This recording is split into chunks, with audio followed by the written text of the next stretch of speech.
La universidad me enseñó a ser un gran técnico del derecho, pero crear tu negocio te enseña a ser un empresario del derecho. A veces se piensa que pasarle la información al contador hoy para pedirle un reporte mañana es lo normal. Por abogados que creen saber de contabilidad, de marketing, de finanzas y demás. Si tú vas a emprender, tienes que estar dispuesto a que 2 años va a ser complicado. No podemos ser abogados que aconsejamos a los clientes a cumplir la ley laboral y no tenemos a nuestros equipos en nómina. Ser un buen pagador no significa pagar ahí mismo. Que si estás pagando impuestos, porque te está yendo bien, pues, ¿no?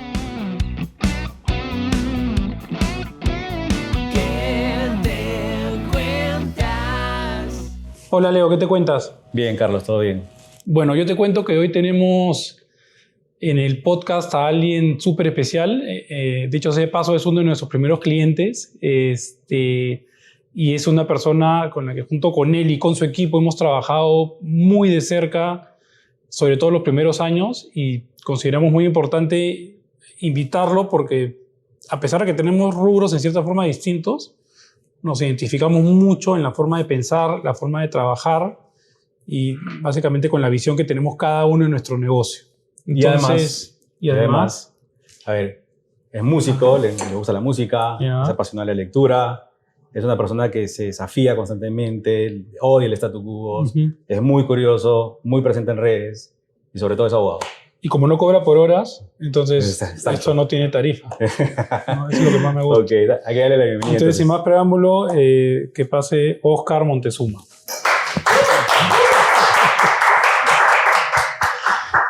Bienvenido, Dale, Oscar.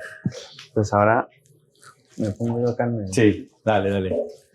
Fíjate, si la sigue Leo está bien porque Leo siempre la pone bien alta porque si no, no llega, Está bien en el porque si no, no llega a la mesa. Déjeme subirle un poco más y ya para estar todos alineados. Ahí estamos. ¿Qué tal, Oscar? ¿Qué tal? Bien. ¿Cómo están ustedes? Bien. Gracias por la invitación primero. Dale, no, súper contentos de tenerte acá. Bueno, este es el 9º episodio que tenemos del podcast y hemos tratado, digamos, después de ciertos episodios, comenzar a involucrar cada vez más invitados con los que podemos conversar de N cosas.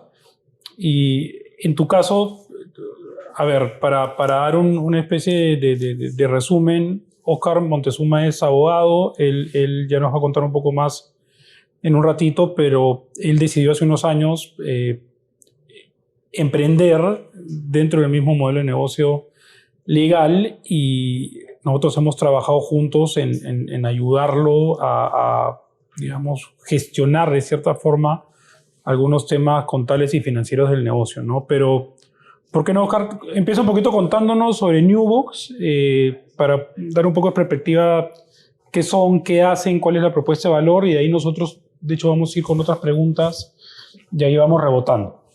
Sí, bueno, en Newbox somos una consultora legal y de asuntos públicos especializada en innovación y tecnología y que tenemos actualmente una operación que nació en Perú en el 2018, luego se expandió a Ecuador en el 2020 y luego en el 2023 a Colombia.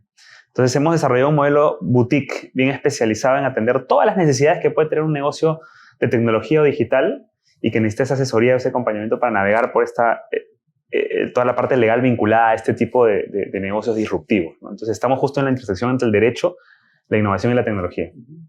¿Y qué te llevó a hacer algo relacionado a la tecnología? Claro. O sea, ¿Por qué? mis primeros pininos en ese tema fue malograr computadoras de mi familia. O sea, me acuerdo que yo iba de chico a la casa de mis tías y de pronto siempre los lunes me llamaban y me decían, Oscar estuvo acá, ¿no? Porque me metía a curiosear en el sistema operativo y demás y terminaba bloqueando las computadoras, ¿no? Entonces ese fue mi primer antecedente. Después de eso, entré a la Católica, siempre repetía que quería ser abogado, pero porque alguien me había dicho, además hasta hay una grabación mía de chiquito donde yo así salgo diciendo, quiero estudiar Derecho, no sé, pero era un tema totalmente aleatorio, ¿no? Llegué a la carrera, a la facultad, y hasta la mitad de la carrera yo no sabía en qué me había metido, porque era una cosa muy abstracta, o sea, totalmente, los cursos eran bien gaseosos, bien abstractos, ¿no? Entonces yo decía, no me hallo, ¿no? Hasta que ahí encontré que habían ciertas especialidades donde uno se podía meter, y la más cercana a tecnología en ese momento era telecomunicaciones, Derecho de las Telecomunicaciones. Entonces me metí ahí, y ahí empecé esta este viaje por el mundo de la regulación de telecomunicaciones. Y luego en el tiempo la fui expandiendo ya hacia el tema de tecnología, ¿no? Porque las telecomunicaciones te permiten el acceso a Internet, pero una vez que ya estás adentro, ¿cómo se regula todo este mundo de contenidos, de protección de propiedad intelectual, de protección de datos personales, privacidad? Y eso es todo hacia donde lo amplié, ¿no? Y dije, quiero encontrar, algún día me quiero dedicar a esto, dije siempre, ¿no? Pero no había tampoco mucho espacio. Entonces, porque eran cosas que todavía sonaban a magia negra, esoterismo en esa época, ¿no? Te hablo del 2005, ¿no? Okay. De hecho, mi tesis de grado en Derecho fue sobre derechos de autor aplicados a los sistemas de música como Napster, ¿no? O sea, esa fue mi... Y me costó encontrar asesor de tesis, me costó encontrar jurado, o sea... De hecho, uno de los cuestionamientos que le hicieron a mi tesis en su momento fue que era muy gringa. Entonces le decía que no hay nada escrito en español, ¿no? O muy poco, ¿no? Entonces dije, no, yo quiero dedicarme a ese mundo en el que se intersectan el derecho, la tecnología, y que es todavía tan inexplorado. Quiero meterme a eso. Entonces ahí fue donde desde chico quería. Y tuve como esa apuesta, ¿no? Entonces, este tema de la tecnología, o sea, ¿cómo ves tú que ha cambiado? O sea, bueno, derecho sigue teniendo todas las ramas pues, tradicionales, pero ¿qué tanto ha cambiado el panorama, ese rubro en el que ustedes se están metiendo, o se han metido? O sea, a mí lo que me gusta es que yo veo ahora muchos más abogados jóvenes entrando a esta especialidad, interesadísimos, muchas tesis en universidades que están abordando estos temas, se están publicando libros. Entonces ahí ya pasó de ser que éramos 4 o 3 gatos a un ecosistema mucho más grande, porque los problemas se están empezando a dar en ese espacio y los abogados tenemos que saber entender ese mundo tecnológico para poder dar la solución, ¿no? Entonces, creo que eso está cambiando. Lamentablemente, las currículas de los programas de derecho siguen entrenando a abogados para el siglo XIX. O sea, son currículas que no incorporan este tipo de elementos, ¿no? Entonces, lo que el cliente quiere al día de hoy es que tú estés en capacidad de entender qué es un API, qué cosa es, o sea, términos que no te tiene que él venir a enseñar, ¿no? ¿Qué cosa es un marketplace? ¿Cómo funciona una plataforma de comercio electrónico? ¿Qué cosa es un notice and takedown? O sea, ese tipo de cosas dicen, y por eso muchos clientes vienen y dicen, quiero un abogado especialista en comercio electrónico. No existe un curso de comercio electrónico en la facultad, ¿no? No es una especialidad del derecho tampoco, pero lo que está diciendo entre líneas es, quiero al que entiende de eso, de ese mundo, para yo no tener que explicarle y que me dé la solución a ese problema, ¿no? Entonces, por ahí va un poco. Exacto, porque yo me imagino, no sé, mañana me creo una cuenta en cualquier plataforma y desde que yo estoy dándome de alta y poniendo check en los términos y condiciones, todo eso debe tener un mundo detrás de protección de data, acuerdos que tú tienes con la plataforma que probablemente ni siquiera los conoces. Totalmente, y nos está llevando a un mundo de discusión bien interesante donde hay cosas que antes parecían ciencia ficción y que se están dando. El año pasado tuvimos el caso de un cliente que nos buscó, una empresa peruana además, porque quería tener una presencia en un metaverso. En un metaverso que es de Centraland, además que es muy conocido y todo. Entonces, quería el acompañamiento nuestro para poder negociar la compraventa de un... Y digo compraventa porque ya ahora les voy a explicar por qué, pero de una parcela en un metaverso, ¿no? Entonces, en primer lugar, teníamos que saber si es que esa parcela existía. Nos creamos un avatar, entramos... No es un NAR. Claro, no es un NAR. Entramos y lo que sí había era una suerte de catastro interno donde uno podía chequear con el token donde estaba ubicada la propiedad, ¿no? Entonces existía. Una vez que verificamos eso, lo que sucedió fue que hablamos con el broker también del metaverso que nos manda un contrato, ¿no?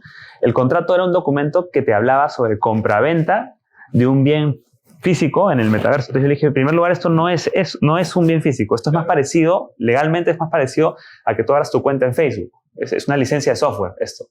No, que así es en el metaverso. Entonces, ese tipo esa conciliación entre la realidad, el mundo, digamos, físico y lo que está pasando en esos entornos virtuales, ese puente de conexión para entender las cosas, es lo que nosotros estamos muy sumergidos, ¿no? O sea, no hay algo que esté necesariamente escrito en ese sentido, ¿no? O sea, nosotros... Es que no hay currículum en las universidades donde te enseñan todo esto, ¿no es cierto? No. Hay algunos cursos ahora electivos y demás, pero no está como en la raíz, en la raíz. O sea, no es que tú ves bastante esto, sino que ves por ahí algo, ¿no?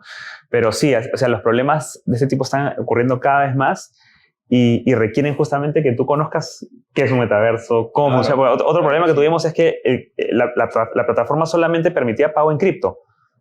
Y el cliente quería pagar con tarjeta de crédito. Y ese fue todo un universo que tuvimos que negociar además con el otro. Entonces, relacionar lo físico con lo virtual, Sí. ¿no?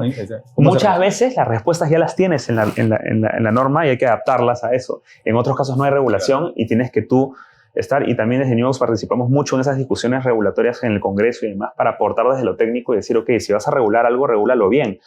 Muchas veces lo que pasa en este mundo es que se quiere regular a lo que más cercano está en tu cabeza, ¿no? Entonces tú ves y dices, Uber, ya, entonces lo regulo como taxi. No es taxi, pues. O veo Airbnb y digo, entonces esto es un hotel. No es un hotel. Tú lo que puedes estar creando es una barrera regulatoria, un corset regulatorio tan grande que puedes estar destrozando la innovación por querer meterlo en un cajón a la fuerza de algo que es a lo que se parece, a lo que tú crees que es, ¿no? Entonces, ahí es donde hay que aplicar mucho regulación inteligente, ¿no? De regular las cosas como son, no a lo que se parecen, ¿no? Que además muchas veces son criterios desfasados también. Ok, Oscar, y en el camino, en el camino de tu formación, digamos, pasaste por estudios tradicionales. Sí, pasé por un par de estudios Pasaste tradicionales. por corporativo, Sí, pasaste por estudios tradicionales, Sí. y todo eso influyó en a lo que ahora te dedicas, o en los estudios tradicionales. ¿Cómo te tiraste a la piscina? Lo normal, lo común. No, o sea, yo creo que fue muy importante para mí porque yo quería conocer cómo era el mundo o sea, cuando uno sale de la universidad como abogado tiene varios caminos, ¿no? Puede irse al gobierno, puede irse al corporativo como abogado in-house, pero el core, digamos, donde están la mayor cantidad de oportunidades son las firmas de abogados, ¿no? Entonces yo quería conocer ese mundo, tuve la oportunidad de trabajar en una gran firma de abogados, muy importante hasta el día de hoy, donde aprendí muchísimo, pero yo tenía claro que mi vida yo no quería ese camino, digamos, ¿no? Pero me sirvió mucho para aprender mucho cómo se gestionaba el negocio de servicios legales, ¿no? Sí tenía claro que yo quería un espacio donde pudiera desarrollar mi pastrulada, que era el tema de derecho y tecnología, ¿no? Entonces, no encontraba ese espacio en ninguno de los... No existía. Es más, recuerdo una conversación clarísima con un abogado con el que trabajaba que le decía, y agarraba en ese momento el BlackBerry, porque no existían todavía los iPhones ni nada de esto. Entonces le decía, va a haber un momento en el que los problemas que están acá, y le señalaba en la pantalla, los tenemos que entender acá para poder resolverlos, porque si no, no. Y mi madre me decía, ya mira, esto se vence mañana, ya, así que este escrito se vence mañana.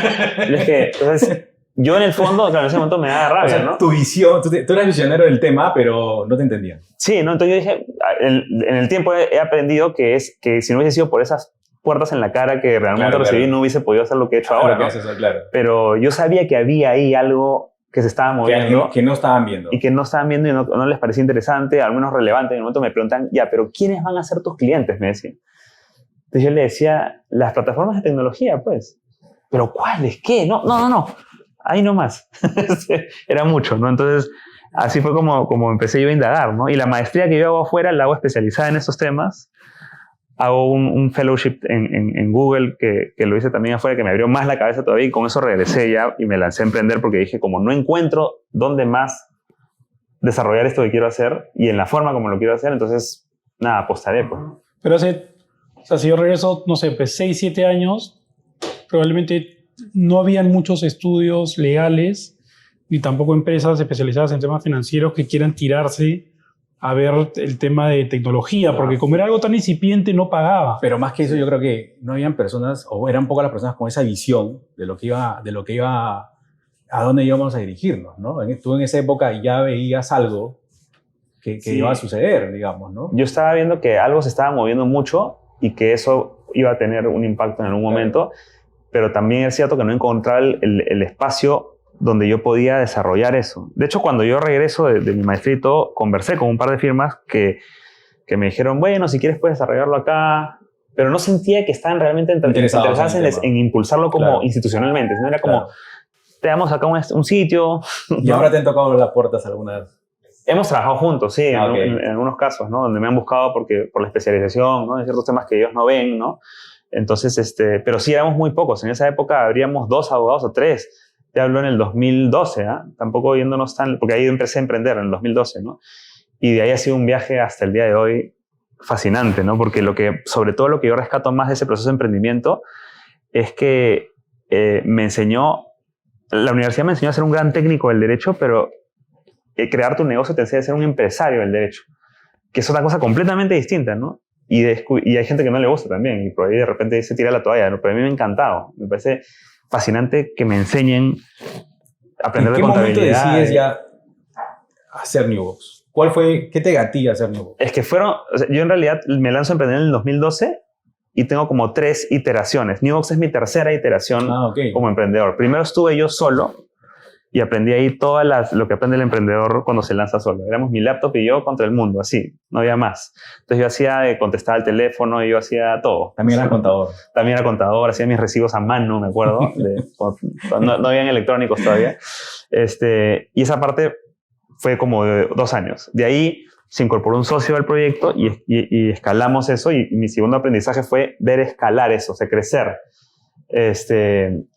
Fueron como 4 años y medio. Y de ahí fue que yo en un momento digo, ok, ¿qué es lo que habíamos creado hasta ese momento? Y organizacionalmente, estructuralmente, era un mini-me de una firma tradicional, pero con un look and feel diferente. Siempre cuestionándote. Entonces me cuestionaba. ¿Sí? Quien hizo que me cuestionara fue, bueno, nació mi primer hijo y eso me generó todo un torbellino en la cabeza de ¿qué hago? ¿Para qué hago lo que hago? Y demás, ¿no? Entonces dije, no, yo sí realmente quiero dar un paso más y hacer algo que sea realmente rompedor y que esté alineado con esta idea que yo tengo de hacer las cosas diferente en el derecho, ¿no? Y con una especialidad distinta. Entonces, ahí fue donde nace Newbox, ¿no? Conversamos. En ese momento fue un cierre bien armónico, la verdad, con mi ex socio. Y yo dije, me lanzo a probar este nuevo concepto, ¿no? Entonces, era New porque viene del New Law, que en esa época se estaba moviendo mucho ese concepto de nuevos modelos alternativos de firmas de abogados. Y me apasionó, pero quería que se llame New, pero no escribirlo en inglés. Me sonaba un poco guachafo ponerle New en inglés. Entonces, en ese momento agarré el nombre de mi hijo, que es Joaquín, le dimos la vuelta y las 3 primeras letras que salieron fueron New. Entonces, era decir New sin escribir New en inglés. Claro. Y el box era porque queríamos que sea un sandbox, un espacio de experimentación, un momento para pensar fuera de la caja. Entonces, ahí dije Newbox, ya, quedó. Ahora, me da risa porque es impronunciable para los gringos. Cuando he tenido clientes gringos con los que trabajo, me dicen New. O sea, no. Es mejor es mejor Newbox o algo así, porque la I distorsiona. Pero no, genial. Así fue como llegué al concepto y lo empecé a bajar. Y desde el día 1 tenía que ser algo que tenga mucho propósito, que tenga una serie de valores no negociables y que sea un lugar donde la gente trabaje contenta y que dé una cultura de equilibrio y bienestar para el equipo, que es algo que no existe en el mundo legal. En el modelo Suits son horas interminables, ego, estatus, poder. Clásica consultoría. Sí. Y gente que realmente que ganan bien, mucha gente gana muy bien, pero sacrifican un montón también de su lado personal, ¿no? Entonces sí queríamos que exista un equilibrio y somos obsesos en ese tema de que existan buenas condiciones, ¿no? de trabajo, de equilibrio, de bienestar en el equipo. Entonces, así nacimos, ¿no? Y ese es el viaje que iniciamos hace ya 6 años. ¡Wow! Qué bestia. Y dime, tú viniendo de una familia contable, ajá, ¿no? Porque Leo estudió con los yo libros de tu abuelo. Sí. En piedra, ¿no? Tú estudiaste todavía siempre cuento esa historia, además, porque me parece bien emotiva, además, porque me parece genial que además mi abuelo es mi referencia de emprendimiento y de todo, en realidad. Entonces, yo conversaba mucho con él cuando él todavía estaba vivo, ¿no? Y él tenía todo este ánimo de transformar también la profesión contable. Es algo que me he dado cuenta ya después que él murió, ¿no? Que de pronto yo también en las venas llevaba eso y lo he aplicado al mundo legal, ¿no? De cómo cuestionar. Claro. Él hasta sus 80 y tantos años recibía jóvenes estudiantes de contabilidad de las facultades de Derecho del país que lo iban a visitar, a entrevistarlo. Él hizo mucha vida académica, mucha vida gremial. Fue uno de los primeros, el primer decano del Colegio de Contadores Públicos. Él consiguió el local de Jesús María. Sí. Y cuando hubo problemas después en el Colegio de Contadores, él se metió y ayudó a conciliar todo. Entonces siempre estuvo muy pendiente de eso. Entonces siempre yo el tema contable lo he tenido, pero lo he escuchado desde que gateaba, pues, ¿no?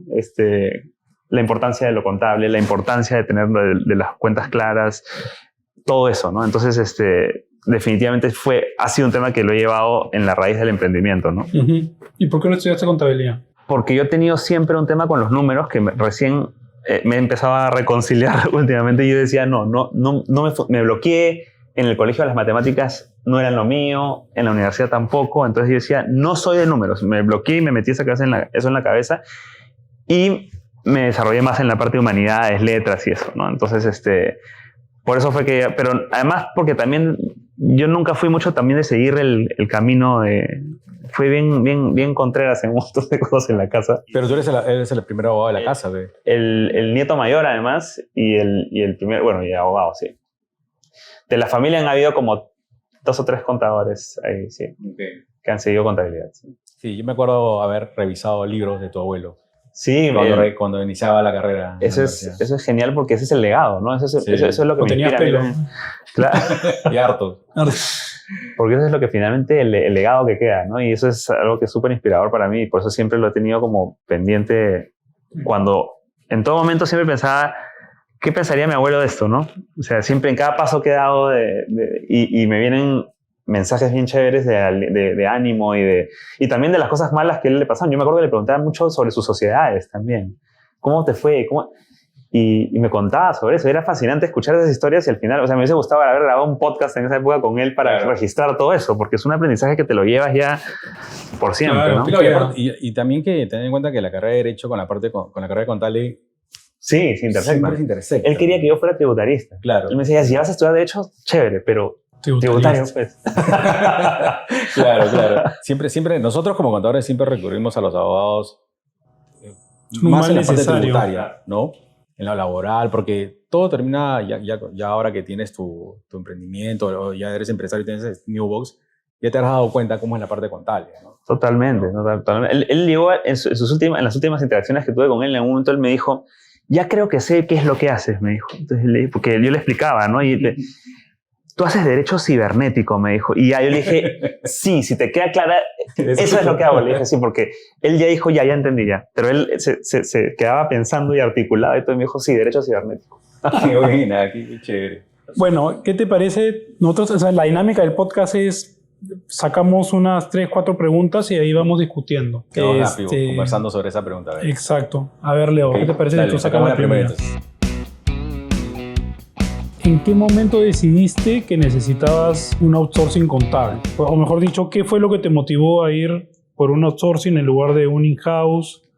¿Qué ha servido, qué no ha servido? Yo creo que como conversamos hace un rato, la influencia familiar de haber tenido tan en las venas el tema contable y haberlo escuchado tanto en mi familia y haber visto un negocio crecer relacionado a lo contable y puntualmente al outsourcing contable era algo que yo sabía que tenía que ser mi primera inversión y mi inversión más importante, ¿no? Y es algo que lo he mantenido hasta el día de hoy. No podía ser además cualquier contador o asesor, sino que tenía que ser alguien que realmente me genera la confianza suficiente, que técnicamente también sea competente en su tema y demás. Y en eso no iba a escatimar. Eso sí, yo lo tenía clarísimo desde el día 1 y dije, no, sí, tiene que ser así, ¿no? Y decidí que sea desde el inicio, ¿no?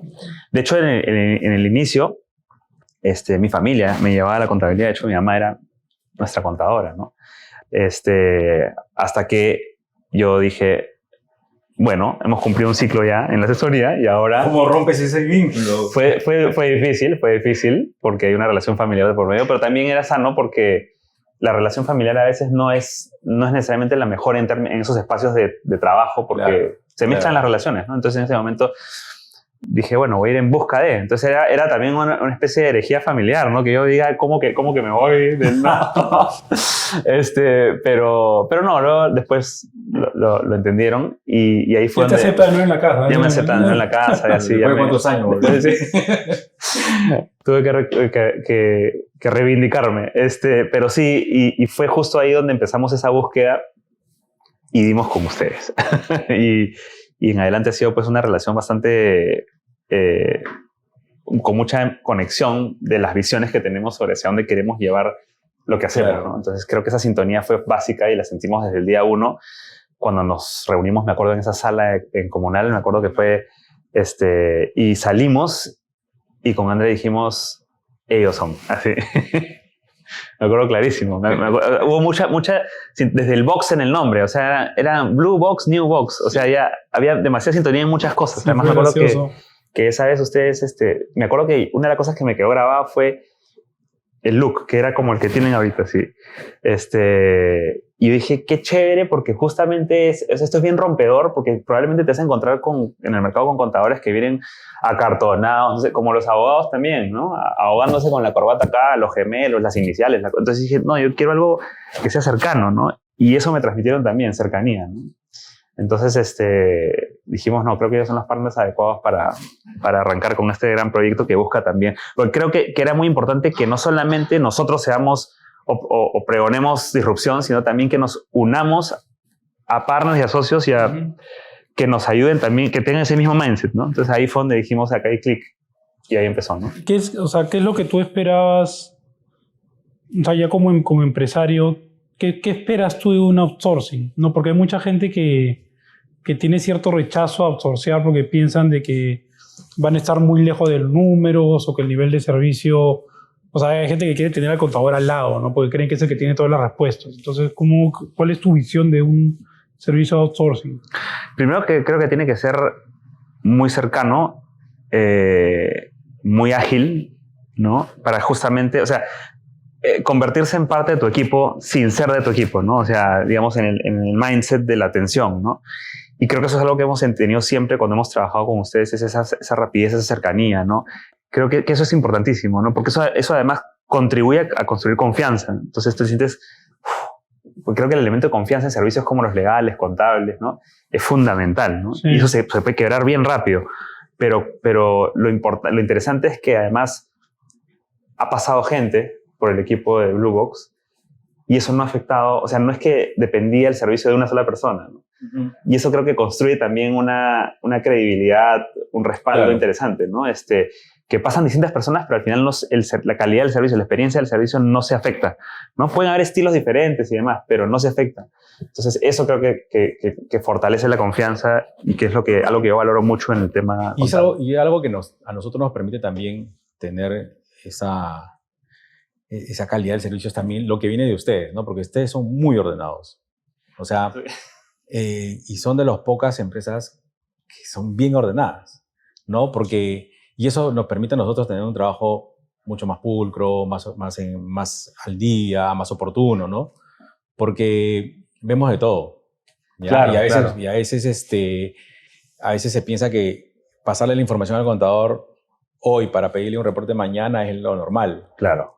Entonces, y es típico, digamos, no, pásale al contador y le pasan la información el último día para sacar todo para mañana, ¿no? Entonces, en el caso de ustedes no es así. En el caso de ustedes es una empresa que internamente vienen bien ordenadas. O sea, tienen claro ese camino para poder conseguir lo que tanto quieres con Newbox, ¿no? Y es que esa es una de las cosas de las premisas en las que yo partí, ¿no? Un gran problema de los negocios tradicionales legales es que están muy poco profesionalizados porque son gestionados por abogados que creen saber de contabilidad, de marketing, de finanzas y demás, pero no, son muy prósperos, ¿no? Porque son negocios en los que se cobra bastante, ¿no? Y se factura bastante, pero internamente, organizacionalmente, culturalmente, es gestionado por personas que no tienen esa expertise y que no dan tampoco el espacio dentro para que personas que sí saben, otros profesionales de otras especialidades vengan y tengan autonomía suficiente como para tomar decisiones sobre tales temas. ¿No? Entonces, eso creo que es algo que yo lo tenía clarísimo y dije, no, eso no quiero que funcione así en Newbox. Entonces, nuestro back office tiene que ser tan sólido y hasta más en algunos casos que nuestro front office, por llamarlo de una manera, ¿no? O sea, nuestro back a veces es hasta más front que back, ¿no? Entonces, pero sí, hay gente que se sorprende cuando les digo, sí, en Newbox no somos no tenemos un tamaño gigantesco, digamos, como organización, pero aún así tenemos un equipo dedicado a esos temas, que es el equipo de GDE, ¿no? De gestión, desarrollo y estrategia, que además da el soporte a los 3 países, ¿no? Entonces, tiene mucho que ver eso con el tema del orden, ¿no? Que nos hemos puesto la meta de ser muy ordenados en esa parte porque tiene que funcionar tan bien como el delivery. Y eso es un ejemplo no solamente para los, digamos, personas que hacen negocios desde el punto de vista de negocios legales, sino para cualquier empresario, ¿no? Porque el empresario que hace negocio comienza a ser un todista. Sí. ¿No? Entonces le va a pasar lo mismo, que cree que sabe muchas áreas cuando realmente no es así, ¿no? No puedes abarcar todo, tienes que enfocarte en lo que sabes. No está mal no saber, ¿no? No está mal no saber. O sea, al contrario, yo creo que es una oportunidad de aprendizaje para los empresarios de nutrirse justamente de otras personas que te traigan un valor que tú no tienes, ¿no? O sea, decir, yo de esto no sé. Y lo pasa a nosotros. Claro. No sabemos de marketing. Bueno, busquemos a alguien de marketing. Claro, totalmente. Entonces no sabemos nada de temas legales. Busquemos especialidades. Las personas especialistas en temas legales, tributario, laboral, no sé, lo que necesitemos nosotros, ¿no? Porque se necesita, digamos, ¿no? Entonces no hay nada de malo en decir, no, ese tema no lo sé y, bueno, busquemos a quien Claro, el sepa, especialista. ¿no? O sea, ¿Te parece que sacamos la segunda? Como abogado y empresario, ¿cómo te relacionas con las cuentas de tu empresa? Te diría no solamente con las cuentas, en general, con la gestión. Con tus números, ¿no? Sé O que sea, tienes un equipo súper sólido, encabezado por Andrea, pero, o sea, ¿cómo crees tú o qué es lo que te ayuda en el día a día para entender cómo está el negocio y cómo gestionarlo? Sí, bueno, primero que sí es importantísimo tener como un seguimiento y reuniones periódicas con el equipo, que eso es lo que tenemos semanalmente para mirar justo esos indicadores, ¿no? Una de las cosas principales que hemos construido son los indicadores también, ¿no? Los indicadores tanto en la parte comercial del negocio, ¿no? Tenemos weeklies donde nos sentamos a mirar toda esa parte de toda la parte de facturación y la parte comercial, y también la parte de contable, financiera interna, ¿no? Control de los gastos y demás. Y tenemos, y en esos espacios es muy importante tenerlos para hacer ese seguimiento y ver la matemática del negocio, ¿no?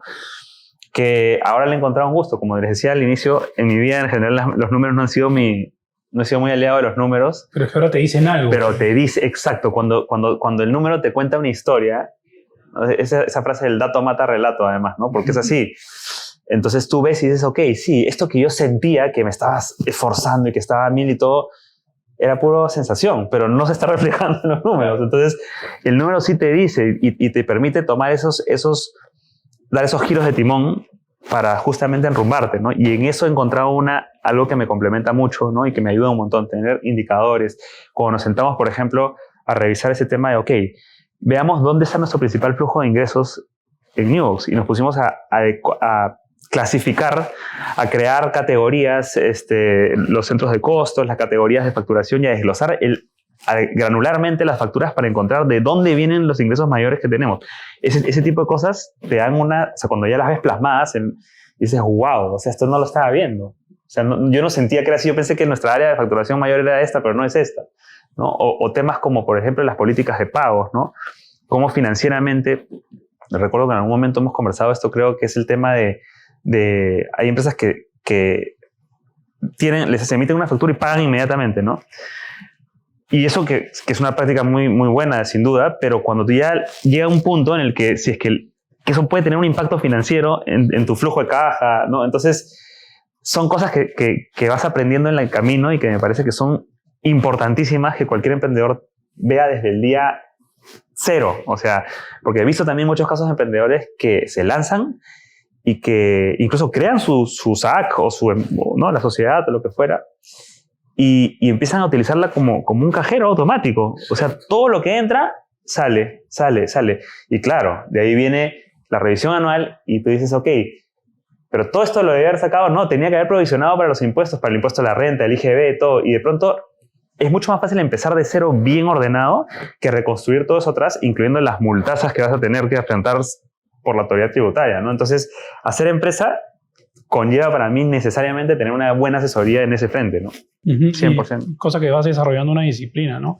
Y lo que dices tú de estos periodos de pagos, eso también está alineado con tus periodos de cobro, ¿no? Porque sí, tú puedes ser un excelente pagador, pero, o sea, ser un buen pagador no significa pagar ahí mismo, ¿no? Sino también saber cómo lo controlas, ¿no? Y si tú trabajas con corporativos que te pagan a 90, 120 días, exacto. Eso al final te mata. Entonces tú también tienes que ver cómo adecuas tu negocio y tu flujo de negocio a la industria y al tipo de cliente en el que estás. Exacto. Y el tema de la cobranza, por ejemplo, es algo que me parece fundamental también, porque los abogados somos muy conocidos y famosos también por cobrar mucho, pero, o sea, por facturar mucho, pero cobrar lento, ¿no? Yo recuerdo que haber tenido conversaciones con socios de firmas que me decían que ellos tenían que pedir capital de trabajo a 7 meses, ¿no? Porque los clientes pagaban a 90 o más días, ¿no? Entonces, pero cuando lo que sí comprobaba es que cuando tú desarrollas un buen equipo de cobranza interno, que funcione como un reloj suizo en tu empresa, olvídate. O sea, ese tema cambia completamente toda la foto, el flujo, todo es diferente, ¿no? Entonces, creo que ese es fundamental. Es fundamental tener esa herramienta y ese soporte desde el inicio. Excelente. La Es tercera. importante el tema en tu negocio más, el tema que tus principales gastos son las personas. Sí. 90% de tu gasto va a ser personas. Y yo creo, y creo que hay que sentirnos contentos de eso, o sea, de que estás además dándole oportunidades a personas para que se desarrollen, estás creando empleo y demás. Todos formales. Todos formales. Yo tengo un reparo ahí importante con el tema de algunas personas que piensan que la labor del contador es hacer que pagues menos impuestos, ¿no? Y te exigen y lo he visto, ¿no? Entonces digo, no, o sea, finalmente el contador te da un soporte estratégico, sin duda te da muchas herramientas para optimizar, pero dentro del marco legal, ¿no? O sea, tampoco puedes venir a querer crear cosas que en tu cabeza puedan sonar muy bonitos, pero que en la realidad no son, ¿no? Entonces, creo que es muy importante tener ese tema. El contador te va a dar, y el asesor financiero te van a dar una mirada estratégica, y es importante verlo de esa manera también, ¿no? Yo creo que si estás pagando impuestos, porque te está yendo bien, pues, ¿no? O sea, hay otra discusión distinta, es que si el Estado administra bien esos impuestos o no, Sí, pero eso es otro tema, ¿no? Yo te veo mucho en redes, te veo mucho por acá, por allá. ¿En qué momento te sientas a mirar los números? No, tengo espacios donde yo semanalmente, reservado para eso con el equipo, para mirar el tema de los números del negocio. Semanalmente, sí o sí, ¿no? Entonces, creo que eso es lo bueno, porque te aterriza, el número te aterriza, y yo que soy una persona que tiende mucho a la parte más creativa y demás, entonces sí me gusta mucho tener ese polo a tierra, ¿no? Polo a tierra, correcto. Eso es, sí. Me complementa además. Sí. Bueno, vamos con la tercera pregunta. Al día de hoy, ¿cómo ha afectado la intervención de Blue Box en la rentabilidad de tu negocio? O sea, ¿te hemos ayudado o no te hemos ayudado? Por supuesto, ¿no? Claro que sí. Yo creo que no podríamos estar donde estamos. Es decir, un negocio que además se ha expandido regionalmente sin toda esa asesoría de su parte, porque además incluso en el proceso de expansión tuvimos bastante pivoteo con ustedes sobre cuál podía ser el esquema mejor para poder salir fuera del país. Fue un reto grande, porque además yo nunca en mi vida había pensado que un negocio legal, que además por naturaleza legal tiende a ser muy territorial, se pueda exportar o expandir a otro lugar y encontrar, y menos aún en un formato de nicho o boutique, ¿no? Porque probablemente sí Entonces empecé a estudiar otros modelos también de expansión como existen actualmente de otras firmas en red, pero era un modelo bien orgánico además, porque era ir nosotros a abrir de cero el tema, ¿no? Exacto. Entonces, en esa fase también fue muy importante ese advice, ese consejo, esa guía que tuvimos con ustedes, porque empezamos a decir, ok, ¿qué es lo que ha funcionado bien en lo que hemos hecho en Perú, para rescatar todo eso y ver cómo incluso diseñábamos que el equipo local de GDE sea quien dé el soporte, claro, al otro lado, ¿no? a los otros países, ¿no? Entonces, definitivamente ha sido un apoyo importantísimo, un tema muy importante en el orden de los reportes que vemos con ustedes también, porque nos dan mucha visibilidad hacia dónde estamos yendo, ¿no? Y sugerencias y consejos también financieros de cómo optimizar, ¿no? ¿Qué haces cuando tienes, por ejemplo, un saldo en caja ahí que no estás moviendo, ¿no? ¿Cómo lo optimizas mejor? Entonces, es una asesoría bien completa, no solamente lo contable, sino también lo financiero, y muchas veces hasta en la conversación misma más informal salen cosas, claro, que aportan mucho a lo que estamos haciendo, ¿no? O sea, yo siento que nosotros, ya en todos estos años que tenemos trabajando juntos, particularmente creo que nos sentimos muy identificados porque pensamos en hacer las cosas bien desde un principio, ¿no? Entonces, por ejemplo, el caso de nóminas, ¿no? O sea, es muy común en tu industria y en nuestra industria que la gente esté por recibos. Ah, claro. ¿No? Entonces, por eso que muchas veces incluso los precios pueden ser hasta más bajos, ¿no? Pero eso genera pues que haya más rotación, un poco más de informalidad. Entonces, nosotros desde el principio siempre apostamos por tener a nuestra gente en nómina. Sí, ¿no? Que es como corresponde. Y creo que en ese sentido, esa es una de las cosas en las que estamos alineadas, ¿no? Si vas a hacer las cosas, las haces bien, ¿no? O sea, exacto, contratando bien, hacerlo bien, filtrando bien a tu gente, no entrando pues a o sea, no tratar de hacer todos los mecanismos para marginar probablemente un poco más, pero todo ese tiempo lo puedes dedicar a generar nuevos negocios, pensar en nuevas ideas de negocios. Entonces, totalmente. Es algo que creo que rescato mucho de estos años que hemos estado trabajando juntos, ¿no?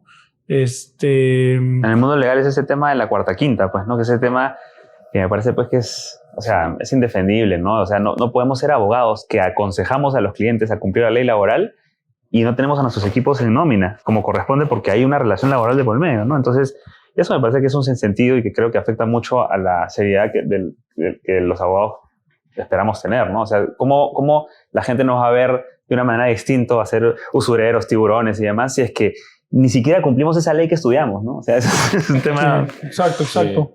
Mira, entonces yo, o sea, como principales takeaways, al menos de esta conversación contigo, yo creo que es importante, o sea, quitar ese mito de que tú te vas por el outsourcing cuando quieres abaratar costos.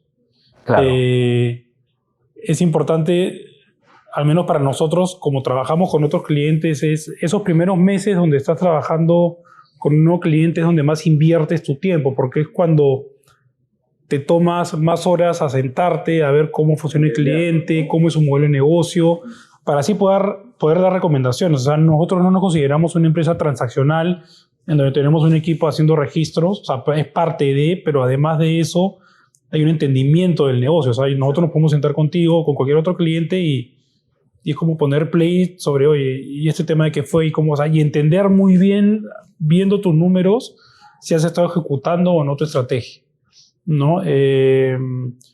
Entonces, no sé si tú tienes otro takeaway que quieras. A mí, a ver, creo que iniciar un negocio y hacerlo rentable sí es posible, ¿me entiendes? Yendo en contra de lo que dicen, no, porque para ser rentable me tengo que ahorrar ciertas cosas, ¿no? Claro. No va por ahí el tema. El tema es el frente, la primera línea. Tú que estás metido en tu negocio, vendiendo tu negocio de diferentes maneras, lo haces porque sabes que atrás tienes todo un equipo sólido, ¿no? Que cuando tú quieras voltear a ver el tema, está todo tranquilo, Sí. ¿no? Creo que ese es el punto, ¿no? Es como que la reflexión, es como que la recomendación, es como que ese es el camino de hacer, digamos, Sí. empresa. Y la empresa yo siempre digo, ¿no? No es para todos, es una montaña rusa que no se termina nunca, los vacíos siguen, pero está en el empresario también encontrarle el gusto, si te gusta también, ¿no? Claro, O sea, claro, no es para todos. ¿sí? no es para todos. Yo disfruto un montón y cada vez más el aprender, como decía al inicio, en convertirme cada vez más en un mejor empresario del derecho, en aprender más de cosas que no sé. Disfruto y me apasiona liderar equipos con todo lo complejo que es liderar personas, pero disfruto cuando veo que le demuestro a una persona de mi equipo que creía que algo era imposible, que lo pueden hacer solos. O sea, Exacto. eso me trae una satisfacción enorme. Entonces, sí gozo cada segundo y no cambiaría por nada lo que he hecho, pero soy consciente de que no es algo que a todos. Claro, no es una ruta única del éxito de la satisfacción personal, no. O sea, puede ser muy duro y al inicio un sacrificio grande, ¿no? Sobre todo cuando empiezas a planificar los números, porque es lo que inicial tienes que hacer en tu hoja de ruta, ¿no? O sea, mira, algo que para mí es, o sea, no lo voy a generalizar, pero que he visto que es una constante, es que si tú vas a emprender, tienes que estar dispuesto a que 2 años va a ser complicado. Durísimo. Sí. Va a ser durísimo, ¿no? Y no es... O sea, yo he visto propagandas de universidades o institutos donde te ponen quieres emprender y ponen un pata sentado con una piña colada en una sombría. Esa vaina no puede ser más lejos de la realidad, porque ya puede ser que estés así, pero estás viendo esa vaina y estás estresado leyendo el teléfono, yéndote corriendo a la casa, a responder los correos, a trabajar. O sea, no es, o sea, emprender no es sinónimo de vida y tu vida, es al contrario. Los primeros 3, 4 años es donde más estás sacrificando tu vida, perdiendo cosas que no tendrías que hacer en una empresa con un sueldo a fin de mes. Sí, está un poco romantizado el tema de emprender, ¿no? También, pero es bien duro y no es tan sencillo y tiene, o sea, hay un montón de variables ahí que influyen en que el tema despegue o no, ¿no? Pero creo que si es que, creo que volvemos al tema de si haces desde el inicio las cosas bien, las posibilidades de que ese tema vaya y despegue son mucho más altas, creo yo, ¿no? Sí. Con mucha ética, con mucha integridad, ¿no? Eso me parece que es fundamental. Claro, de acuerdo. Los números no, obviamente, no son finales, digamos, pero te dan un camino, ¿no? Sí. Te van ayudando. No es Te que eso cuenta sea una historia. Exactamente. No sé que eso sea así tienen que ser, pero te va pintando el camino, ¿no? Te pintan la cancha y te dicen cosas, entonces uno tiene que estar atento a esos mensajes, ¿no? Perfecto, sí, buenísimo. Bueno, gracias a todos por seguirnos. Acá les vamos a dejar unos links con las redes de Oscar y de Newbox para que puedan ver por ustedes mismos lo que hacen y lo puedan seguir a Oscar, que es un crack en LinkedIn. Así que nada, los esperamos en el próximo episodio y cualquier duda o comentario que tengan ya saben que lo pueden hacer en nuestras redes. Gracias.